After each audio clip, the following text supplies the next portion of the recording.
হ'ল জুবিন গাৰ্গে ৰচনা কৰি যোৱা যিসমূহ গীত যিসমূহ গীতত কণ্ঠ নিগৰাই গ'ল সেই গীতসমূহৰ যিবিলাক সুৰ তাল লয় এই সকলোবিলাক মিলাব নোৱাৰাকৈ বিভিন্ন শিল্পীয়ে তেওঁৰ সেই গানসমূহ পৰিৱেশন কৰিছে।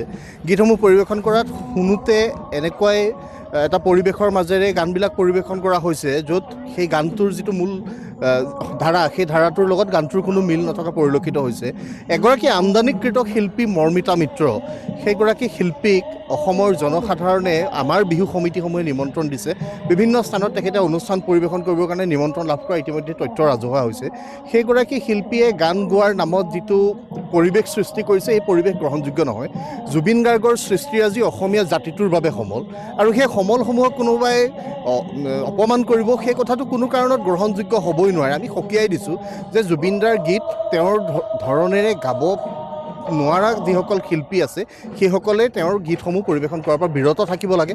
আৰু তাৰ লগে লগে এইসমূহ শিল্পীক কোনে ইয়াত আনি আমি প্ৰতিষ্ঠা কৰিছোঁ, আমিয়ে বিভিন্ন মাধ্যমৰ যোগেদি আমাৰ মানুহবিলাকে তেওঁলোকক প্ৰতিষ্ঠা কৰিছে, মানুহৰ সন্মুখত চিনাকি কৰাই দিছে।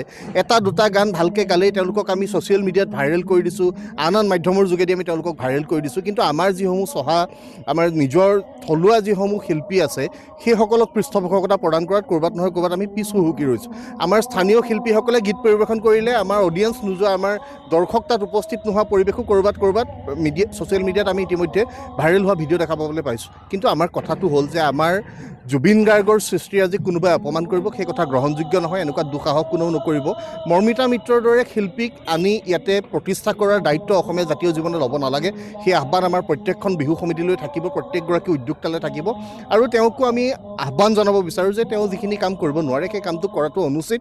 তাৰ পৰৱৰ্তী পৰ্যায়ত তেওঁ ক্ষমা খুজি থাকিলে নহ'ব। ক্ষমা খোজাটো আচলতে সকলো ভুলৰ পাছত ক্ষমা খুজিলে সকলো কথা বতৰা ঠিক হৈ নাযায়। সেয়েহে আমাৰ আহ্বান এটাই যে জুবিন গাৰ্গক লৈ কোনেও যাতে বেপাৰ বাণিজ্যও কৰিব নালাগে। জুবিন গাৰ্গৰ ন্যায়ৰ দাবী পুনৰবাৰ উত্থাপন কৰিছোঁ।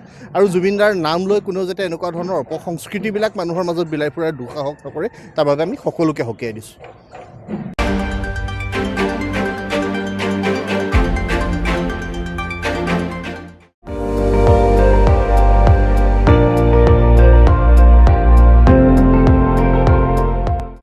আপুনি চাই আছে ND24, সৰ্বশ্ৰেষ্ঠ নহয় সৰ্বোত্তমৰ দৌৰত।